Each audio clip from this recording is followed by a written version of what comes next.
World first reaction. That's good. I need that on all the time. Hey guys, what's up? Hey. MadSeason here, back with another Looks like episode in the tip series for Classic World of Warcraft. This is the second in the series, and in this one, I'll share with you 10 random tips to make your time in Classic Azeroth a bit easier. Alright. In this series, I always like to point out handy items in the game. As I said before in the previous episode, the game as a whole is much more unregulated, so you have these crazy powerful items even at low level. One such item is a Skull of Impending Doom. Dude, I cannot wait, dude, in Classic WoW to have like 2 whole bags full up of just these cool little items that I can use. I'm gonna feel like Batman with a utility belt. It's gonna be so fucking badass. One of the best PvP items in the game, popularized by the old Swifty Warrior tips and tricks video, this is an offhand item, which on use gives you a 60% run speed buff, and also deals 100 to 500 damage and drains 100 to 500 mana every 2 seconds. That is so for 10 good, seconds. dude. The run speed is nice enough. Look how fast the he real is. perk here is the damage, which is actually a plus in PvP. You'll find that crowd control lasts for a ridiculous amount of time in Classic. It sure does. This is before they limited long CC It chains sure to 11 fucking seconds. does. You still have diminishing returns, but you can still get polymorphed for 30 seconds at a time. If you use this item, however, you dot yourself up essentially and make yourself immune to most crowd controlling effects for a whole 10 seconds. The damage can be a bit rough, but the pros outweigh the cons in many circumstances, and with just a 5-minute because you're gonna kill him cooldown, before the damage a very powerful matters. tool in any PvP situation. Yeah, it's ridiculously and also PvE good. as well, but that'll be more rare and niche, I feel. You get it from a short chain started by Feldrin the Lost. We tried to do this on beta, but we weren't able in the to. middle of nowhere in the Badlands, and it's available for both factions. So never ever vendor this item. A lot of people will make that mistake, not knowing just how powerful it is, which should give you an edge. And here we have a pretty simple one, and that's the Molten Core shortcut. The Molten Core Raid and Blackrock Depths Dungeon lie at the bottom of the Blackrock Mountain, What's this? usually requiring players to go all the way up this chain What's and this? through the core, and down the next chain, which takes precious minutes.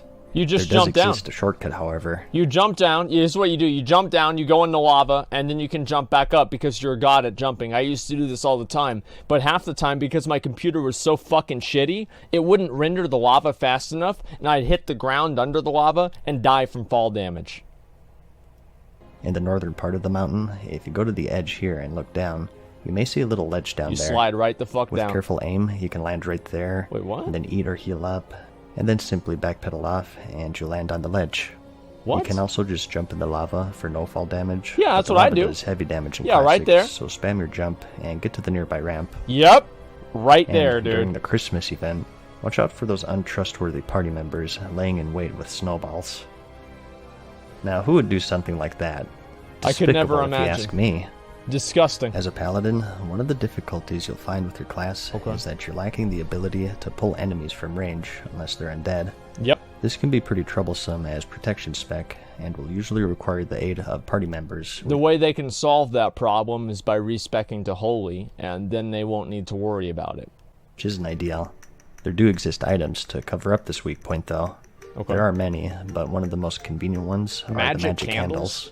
These drop from the Kobold Geomancers located in Elwyn Forest. What the And fuck? it has a long range, and they're easy to farm since they drop from level 8 mobs, and the drop rate is a generous 20%, so it's pretty quick too. That's damn. Another tip is for those. What the fuck, dude? I didn't even know that. Sorry, I was distracted. I want to go back and look at that again. I had no idea about that. This weak point, though. There are many, but one of Holy the most shit. convenient ones are the magic candles. These drop Okay, just a minute. I've got to pause here.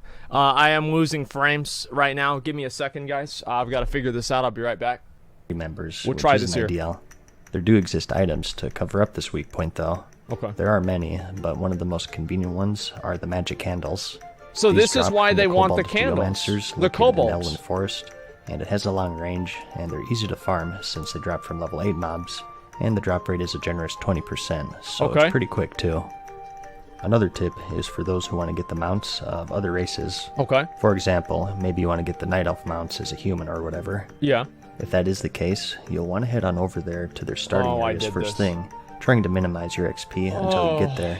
I And that's did because this. in Classic, as you outlevel these Yep. quests, the reputation rewards are reduced. Wait, You only wait, get really? 20% once the quest is gray, So the idea here is to get This to the sucks. appropriate race's starter zone as early as possible, really only getting exploration XP along the But way. this is awful. What the And fuck? do also note that mounts were restricted in Classic as well. This is Not so every bad. race can ride every mount. Humans, for example, can't ride the Mechanostriders, so also research what mounts you can use and What the which ones you fuck? can, because I have a feeling that it's going to sneak up on a lot of people. Okay, yeah, I had no idea Another about handy that. item is the Nightfall Axe, and this will make you a favorite in any raiding team. Chance on hit, Okay. spell damage taken by the target is increased by 15% Mount Andy? for 5 Listen. seconds. And that's it. It's a I don't care about mounts in Classic WoW. But if I could get mounts in Classic WoW, that would be cool. But I genuinely don't even want them. Because they're going to take up space. I don't want mounts to take up space. That's all there is to it. I don't want to have that happen. And that's really all there is to it. I don't want to deal with it. No mount bag. Yeah, I don't have bags. And I don't have bags to hold on to all these mounts. And so, yeah, it's not going to happen at all. What about Baron Rivendare? Yeah, maybe I'd want like a super, super rare mount, like the Baron Rivendare mount. But for the most part, I don't give a shit about that kind of stuff. It doesn't matter to me at all.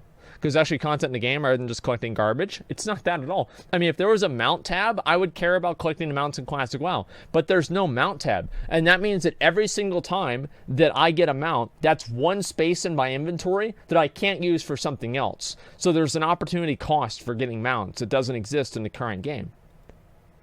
decent axe for DPS, pretty slow, which is what you want, but this is one of the best procs in the game, and it's going to be a must for any serious People use raiding this guild. for a long time. You can use it as a warrior, a paladin, shaman, and hunter. This is the Ret Paladin weapon here. I want to let you guys know this. So a lot of Ret Paladins go through all the theory crafting and all of this other stuff about what is truly the best Ret Paladin weapon. The actual best Ret Paladin weapon is Nightfall, because Nightfall allows Ret Paladins to actually be useful to the raid. Right? Because it makes it to where Ret Paladins actually do bring something to the raid that matters. And so if they're using Nightfall and attacking the boss with Nightfall, it actually gives you a reason to bring a Ret Paladin to the raid. Now, some Ret Paladins would tell you this is not true, that maybe somebody else would be better suited to do this. That's not true either. Ret Paladins are the best people to use Nightfall because they have no other responsibility. They contribute nothing else to the raid. They do low damage. It doesn't matter. Boom. Ret Paladins have just secured... I'm actually helping Ret Paladins here. Ret Paladin just secured their raid spot all the way through Nex. All you have to do is go up to the boss and auto-attack the boss. Same things you always do. But this time there's a purpose to it. And you put the spell buff on it. There it is. It's all you need to do. It's literally better to bring a melee hunter with Nightfall. Nobody's going to bring a melee hunter. Listen, like, you're not going to bring a melee hunter. Nobody's doing that. You bring a Ret Paladin. And there's some discussion on what class this works the best on. Some say Paladin for the Seal of Command procs. Others say Shaman for Wind Fury since you get those extra attacks. Some say Hunter for Wing Clip Spam, which sounds like loads of fun. Personally, I think it's probably the best for off-tank warriors if you really want to optimize things, since you're not... Listen, that's way too much work. There's no way I'm going to do that. Okay? Like, it's just not going to happen. I mean, I'm going to sit there, and I'll build up rage, and that's it. I am so excited to tank in Classic WoW. You guys have no fucking idea. I am more excited to tank in Classic WoW than anything else. Like, I'm ready to be my guild's main tank. I'm ready to, loot myself all of the high armor value and high value items. And it's going to be fucking amazing. You're going to off-tank? I'm going to be main tank, okay? Main tank for the fucking guild. It's going to be easy. You know why? Because it takes one button. Really eating up a raid spot. The idea is that you just switch to Nightfall when you aren't tanking. But whatever you decide, it's a big asset to a raid, and it'll help quite a bit. You're goddamn right. And next, we have a couple more handy items here. One for the Horde, and one for the Alliance. In the last video, we talked about the Magic Dust and the Jungle Remedy. What's the light of a loom? Now, Where the hell you get that? These next items That's a quest are item, both right? one-time rewards. You can't farm them like those other items, but they're still quite powerful. Same and as a worth bag of mentioning, marbles. I think. The Sticky Glue is for Horde players. On use, it roots a target for 10 seconds. Pretty self-explanatory here. More useful for PvP. Sticky goo. Sticky situations. Hey, there you it get is. it from the Solvent Spirit quest, which you get from the Master Vornal in the Duratar zone. Okay. And it's definitely worth having these in your inventory for those desperate situations. For the Alliance, though, we have the Light of Elune. Okay. And this is one of these items that'll be in your bags forever, just waiting and waiting for that perfect moment. It was in my bags for so long that Blizzard made it unusable. I held on to it for so long that Blizzard removed it from the game. I think it was either this or the bag of marbles. I always thought there's going to be a time in the future that I can use this and I will want to have this at some point, and I waited for that long. And it sounds really fucking stupid, but that's what happened there. Yeah, a nice frozen fight. What do you mean? Like, did it? Oh, no. Listen, if I actually am not freezing and people are putting like F's in chat, literally permaban them. Like, I'm not going to let people derail my stream. Literally permaban them if I'm not actually having technical difficulties and trolling with that. Like, literally permaban them. Okay. Obviously, you know, these items, as the problem with these items is they hold space in your bank forever because you never want to fucking use them. And that's what I've done before. I still have one today in the current game, in fact. Maybe your raid is wiping, and it's just you and the boss, and he's at 1%. You pop this bad boy, and bam, a legend is created. Yeah, if only. You get this from a 2-part quest in the Ashenville zone from Sentinel Valine Starstrike. You want to grab the Elemental Bracers quest, complete that, and then the Mage Summoner quest for this ultra-powerful potion, and just save it for that perfect moment. I'll never use it. Oldie, but a goodie here is if you feel like you're about to die, is to unequip your weapons. This still works in the current game as well, I think, but it's doubly important for Classic. It doesn't matter in current game. So harsh, gold doesn't matter. Gold is much harder to come by in general. 39 of course, gold. When Wait, you die, what? Your equipped items lose durability, and with weapons being the most expensive to repair, make the following macros so you can quickly get your weapon in your bags to save yourself some valuable gold.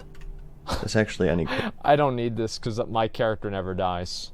So it's funny that you know, obviously some people do need to use this this macro, but I personally don't really need to use it. Equips every piece of gear with durability, so if you're a rogue or a hunter, you can get more use out of this by spamming it after a vanish or feign death. Yep. Of course, when you're in combat, you can only unequip your weapons though. Do note though that Resurrection Sickness gives durability damage to everything in your bags, so this trick doesn't work with that, unfortunately. One time I took Resurrection Sickness and Burning Crusade, and I had my entire, like, all my bags filled up with, like, gear, because I had, like, tanking gear, PvP gear, PvE gear, and everything like that. I took Res Sickness, because I, like, died from somewhere, and I got a 200 gold repair bill.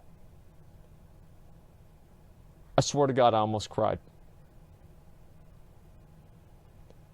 Almost fucking cried, dude. Like, I saw that, I was like, fuck, man, it's gonna be like an hour. Like, I realized I just wasted like an hour's worth of time. I was so upset. And 200 gold, that's it? Well, yeah, that's a lot of money, man. What the fuck are you talking about? Thought you never died, though? No, this isn't Burning Crusade. We're talking about vanilla. No, I never die in vanilla. I was talking about Burning Crusade. That's different. Listen. Like, no, they're two completely different things. Like, Burning Crusade's got places that you can auto AFK off the wall. It's totally different. The point that I'm making here is that, fucking Res Sickness. That shit's expensive, man. That's an expensive fucking thing. How'd you get money back in vanilla? I'd farm small Radiant Shards in Razorfin Downs. That's the main way I would make money. I cornered the market, and every fiery enchant in the game was made probably by me. And a classic fail with the game that you'll no doubt encounter has to do with escort quests. What? There are many of these in the game that you start via a quest, and if you're in a group, it auto-shares with any group members, which is good, no problem there, but oftentimes these quests are chains, and to get the actual escort part, you have to turn in the previous part. So typically what would happen is that someone would turn in the first part, get a bit too antsy, and immediately start the escort, and everyone else in the group would be screwed basically. Oh, yeah. This would happen with the Razorfin Downs escort with Belnistraz. For some reason, he gives you a prerequisite quest before the escort where you just talk to him, which confuses people. One of the biggest ones, of course, was with Marshal Windsor in the Blackrock Depths. This is part of the Alliance's Onyxia attunement chain. In the finale, you need to escort him out of the dungeon, which required a lot of pre-clearing of all of the packs, or else he'd just run in and die. Yep. It took forever, and it was the worst feeling in the world when you went to the trouble of clearing everything, and then someone accepted the escort too quickly before... I remember, like, I would do BRD, and somebody would always want to do this quest, and I would be like... And, like, sometimes I would actually let the guy out early and get him killed so we wouldn't have to do the escort quest. Because I didn't want to deal with it, man. I've had fucking enough of this shit, dude. How many times I have to do this?